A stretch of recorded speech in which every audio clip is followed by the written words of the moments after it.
Hey guys, are you looking for a yoga workout that's specifically made for men? If so, check out this routine. My name is Dean Pullman. I'm the founder of Manful Yoga, author of Yoga Fitness for Men, and my job is making yoga more approachable for men.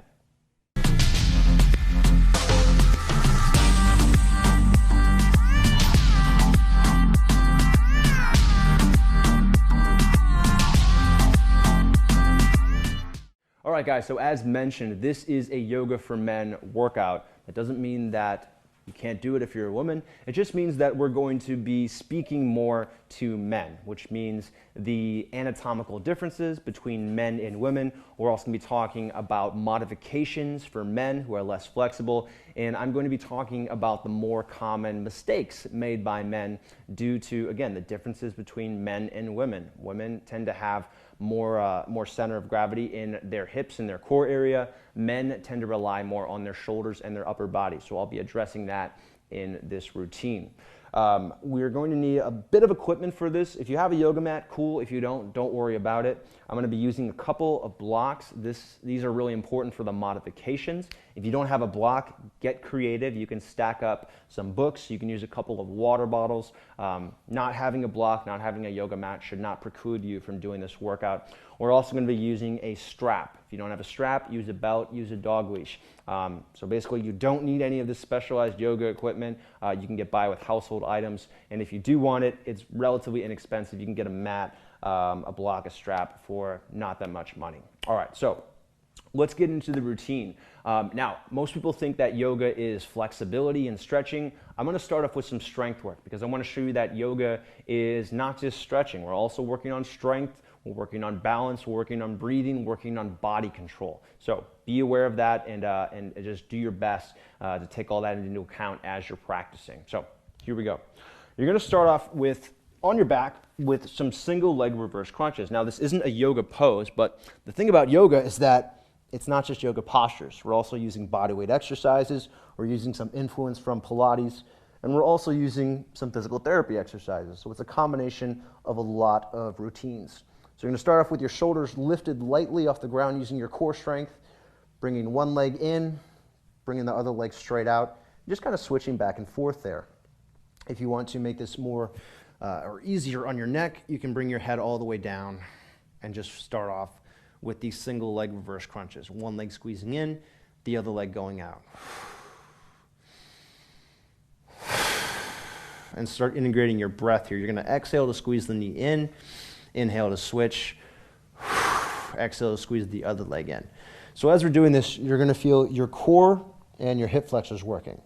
You shouldn't feel any strain in your lower back. If you do, bring your leg a little bit higher. Don't bring it quite so close to the ground. And again, you can keep your head and your neck relaxed on the ground, or you can lift your shoulders using your core strength to get a little bit more core activity. And this is just a nice, easy way to warm up, making sure that your back feels good throughout the routine. All right, go ahead and stop that. Plant your feet on the ground. Pull your shoulders forward using your heels. Press down through your feet. Squeeze your butt, and then lift your hips off the ground into a bridge. Now here I want you to focus on hip strength.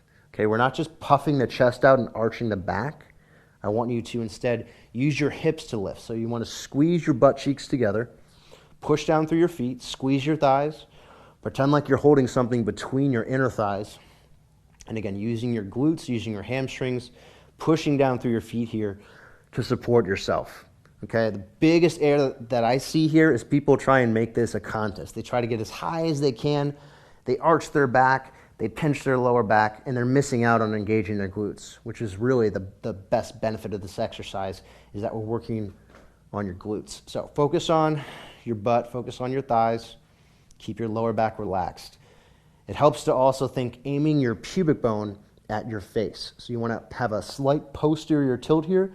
That's going to help to maximize your glute engagement. So again, posterior tilt means kind of rounding your back, better glute engagement. As you're doing this, slowing down your breathing, breathing in and out of your nose. Now it's a lot to handle. You got to focus on the technique, focus on the breath. It's not going to happen all at once automatically. Just keep practicing. It will get better with time. And then go ahead and release your hips down. Nicely done. Bring your knees in toward your chest. Just kind of give yourself a hug. Try to keep your lower back flat on the ground here and pull your knees out as you pull them in toward the shoulders. You can lightly rock from side to side here. Try to keep your abs tight and still breathing in and out of your nose. And it might feel weird breathing this slow and controlled, but as you practice it, it will become more regular. You just have to practice it. It'll get better with time.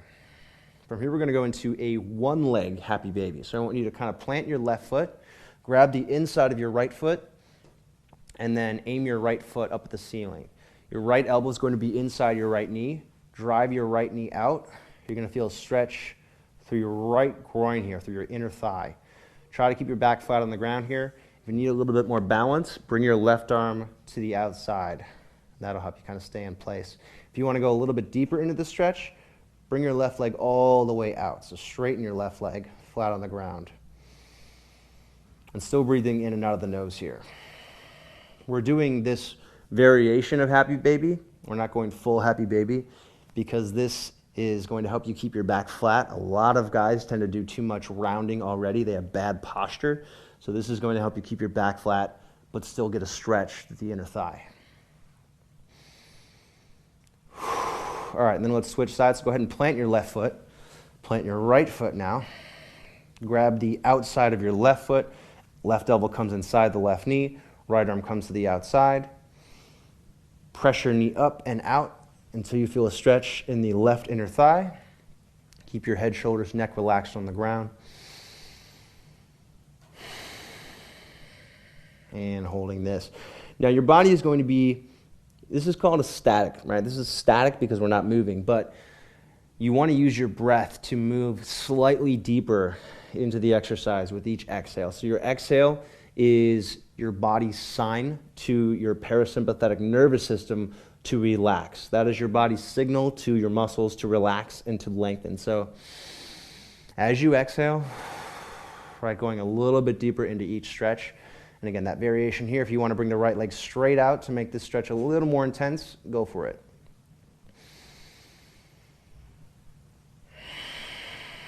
So stretching your inner left thigh here, this is relieving tension from the knee. It's also relieving tension on the lower back.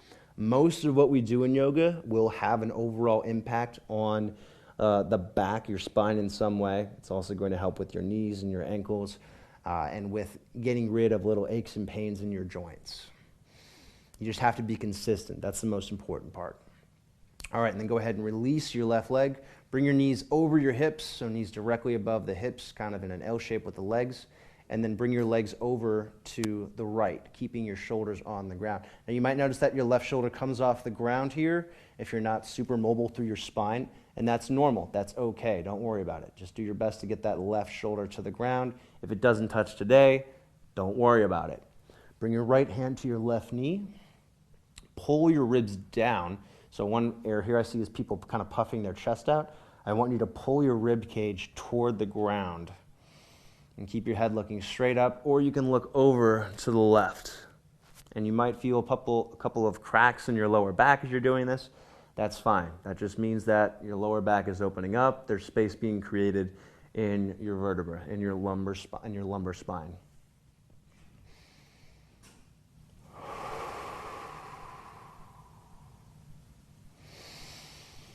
I notice that I'm breathing really slow and controlled as I'm holding this. You can feel the stretch through the outer hip, through the lower back, and if your chest is tight, you also might be feeling this through your left pectoral muscles. All right, and then bring it back to the middle, knees back over your hips. Just kind of take a breath there to get reset, and then bring your legs over to the left. Now you're going to bring your left hand on top of your right knee. Do your best to squeeze your right shoulder to the ground. And again, avoid puffing your chest out here. I want you to pull your rib cage down toward the ground. And deep breaths in and out of your nose.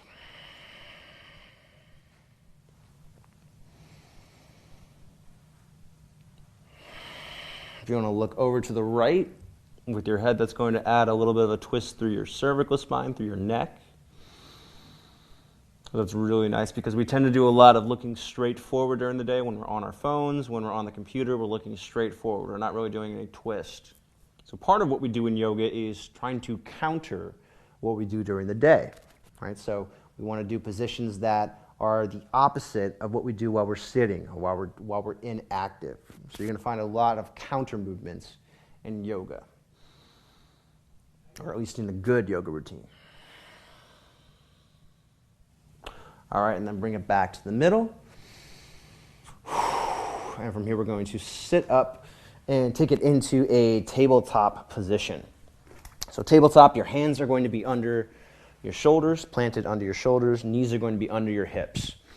And the first exercise here is a cat-cow. So this is a very basic but very essential exercise for spinal mobility. You're moving from an arched position as you inhale to a rounded position as you exhale.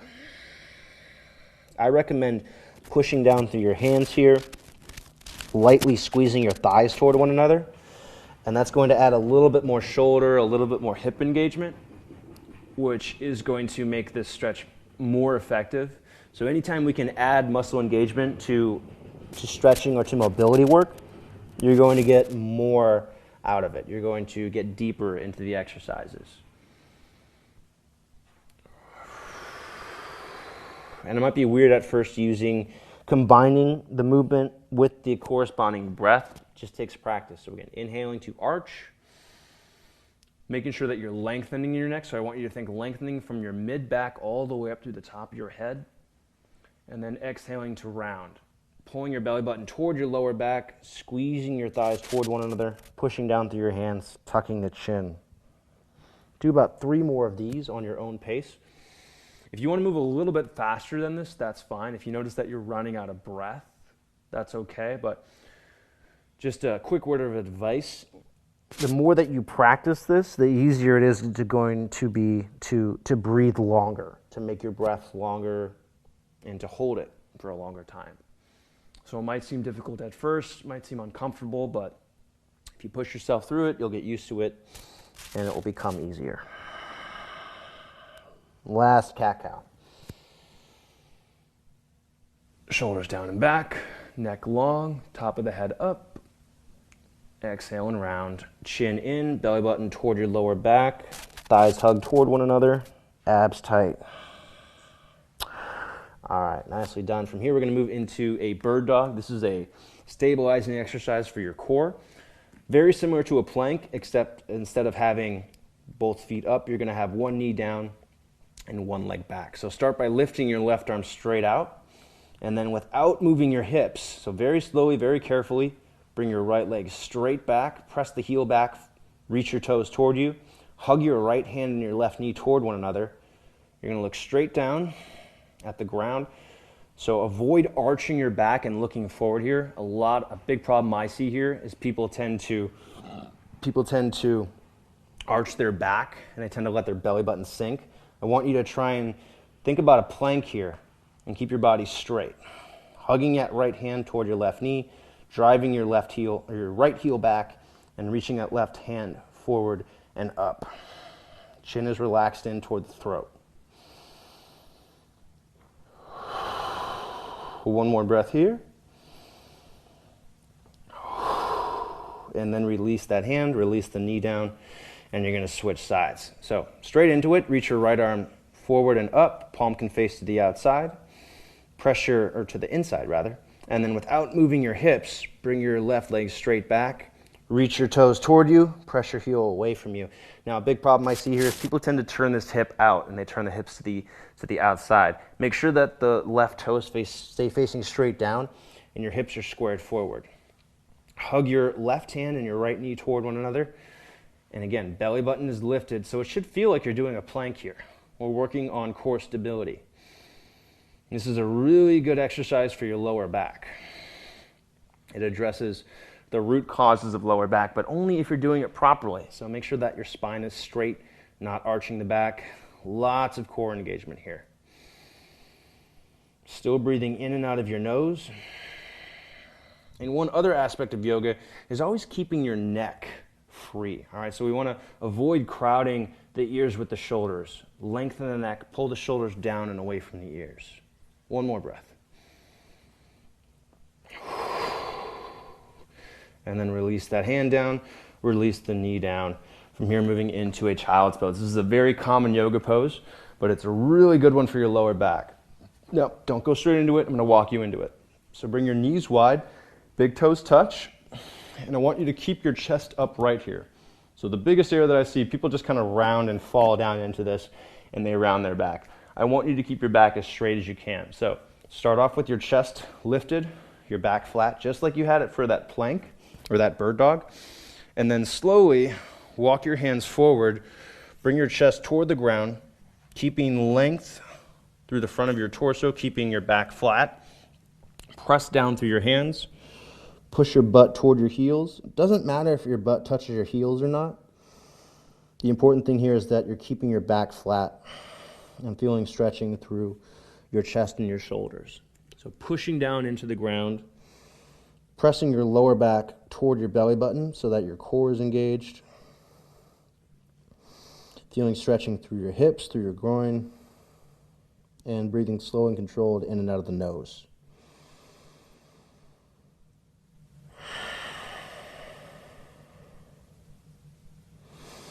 So we're going to feel some release of tension here again through your shoulders, through your hips, through your lower back. This is a really good restorative pose. And by restorative, I mean it's a recovery exercise.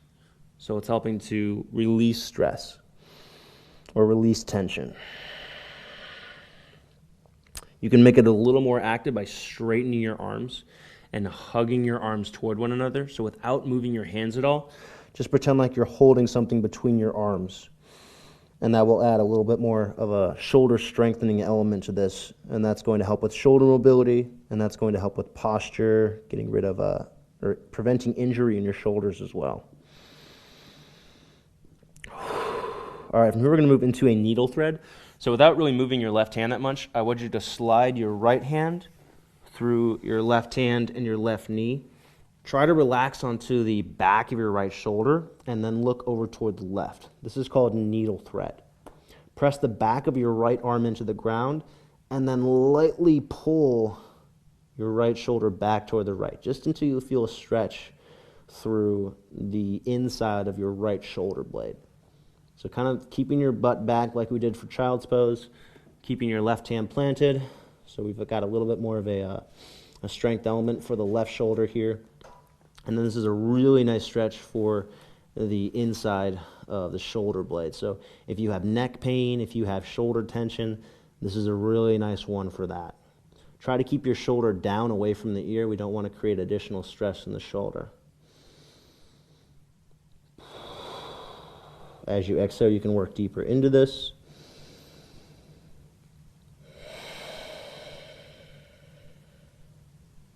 One more breath here.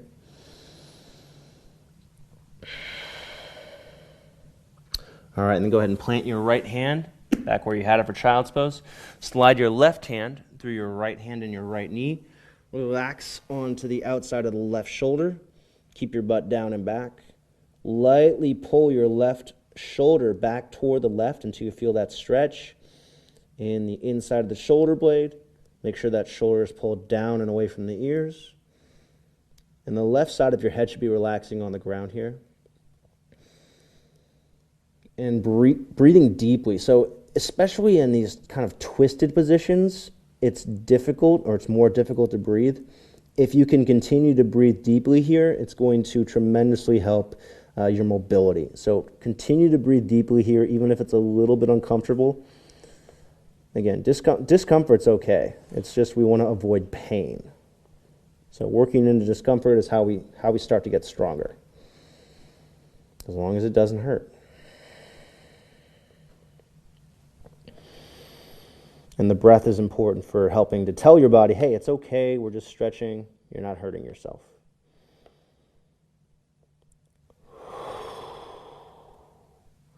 All right, and then coming back to the middle.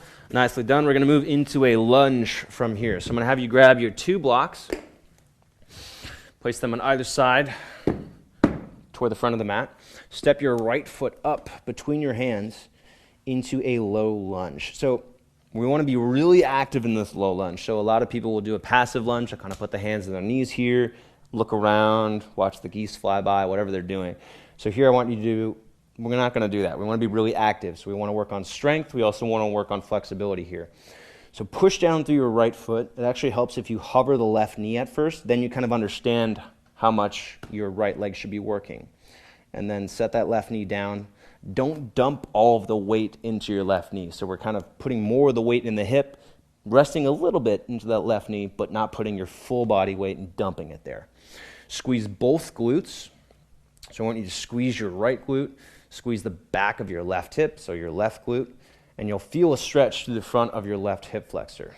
A lot of people, when they have back pain, they want to do a forward fold, which means kind of reaching down and touching your toes. And actually, this is often more helpful than that forward fold because we're opening those muscles that get really tight and then pull on the lower back. So a lot of what we're doing with yoga is strengthening or stretching the muscles that connect to the spine rather than just stretching the muscles of the spine, which isn't going to help. So in this low lunge, chest is pulling up, pushing down through my right foot, lightly squeezing my legs toward one another. So you can squeeze your right leg back while squeezing your left leg forward. And again, both glutes are engaged here. It helps to use the blocks at first just to kind of understand that you want to keep yourself lifted here. We don't have to work on the balance as much. And if you need a little bit of support to take the weight out of the knee, you've got those blocks there. Notice that as you exhale, you can relax deeper into this stretch. I say stretch, but it's also a posture, it's also strengthening. So we're doing more than just stretching here. We're going to move into a half split. So I want you to move the blocks back about a foot. Okay, blocks come back about a foot. Move your left knee back about 6 inches. Straighten your right leg until you feel a stretch to the back of the right thigh. And then reach your toes toward your shin. Lightly press the back of your right leg toward the ground. Pull your chest forward and up. Now, my goal here, this is the half split. My goal here is to keep my back flat while stretching the back of my right leg. So avoid rounding your back. I want you to think bringing your chest toward your toes. Rather than bringing your head to your knee, again, lengthening your chest toward your toes. It's probably not going to happen. You're probably not going to touch your sternum to your toes. But if you can think about that, that's going to help with the proper technique here. Again, we don't want to round our back. Most of us already do, especially guys. We do enough hunching over. We're working at offices, you're commuting, you have bad posture when you're looking at your phone. So we do enough rounding of the back. I want you to keep your spine straight here. And this is specifically targeting the back of your right thigh. So we're working on the hamstrings. That's relieving pressure on the low back. And the more that you can reach your toes back, the more of a stretch you're going to get through your right calf or your gastrocnemius as well. One more breath here. All right, and then release.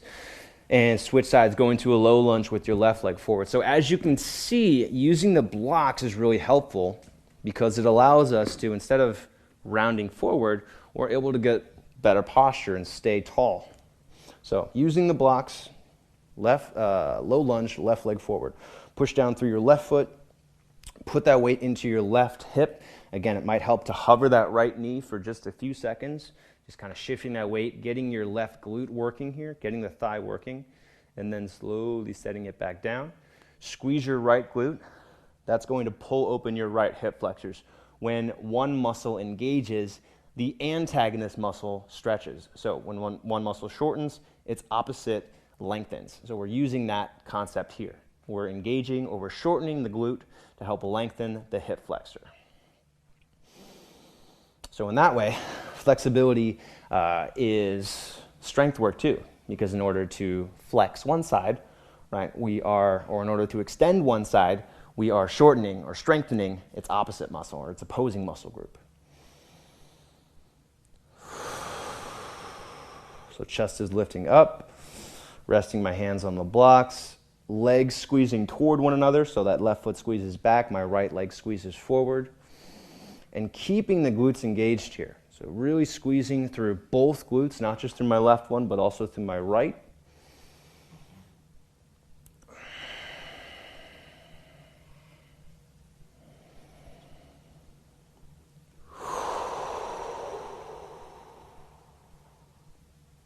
ribs lifted. So one other common error that I see is people tend to get lazy in a low lunge and they collapse through their chest. I want you to think pulling your ribs up away from your hips. That's going to help you build core strength when you're in this. One more breath.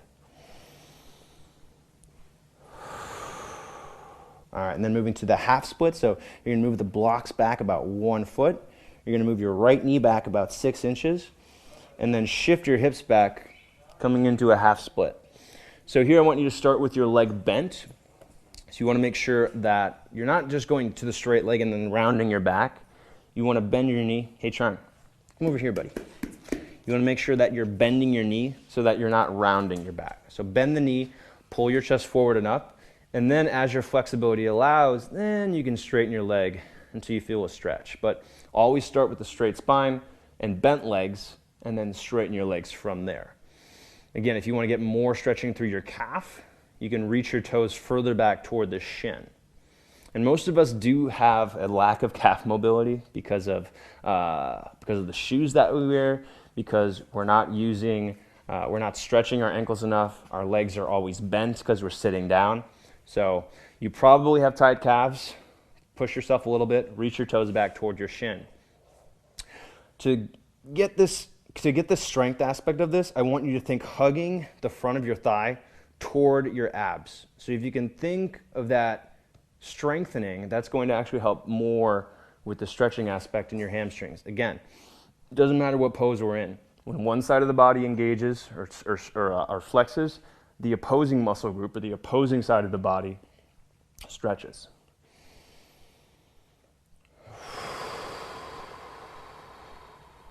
Couple breaths here. Keeping your chest going forward and up.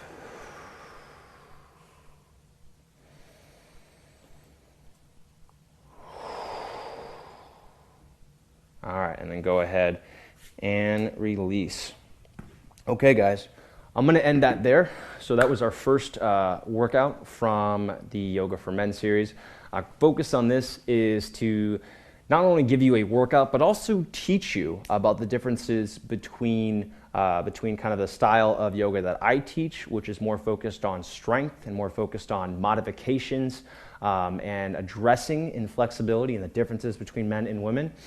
Because most yoga is made for women. It's made by women. It's made for women. So what I try to do is show modifications and basically show the type of yoga that I would have appreciated when I was starting out with yoga as an athlete in college. So hope you enjoyed that workout. Be sure to subscribe. We'll be putting out more of these workouts if they're not already live. They'll be going live in the next few weeks.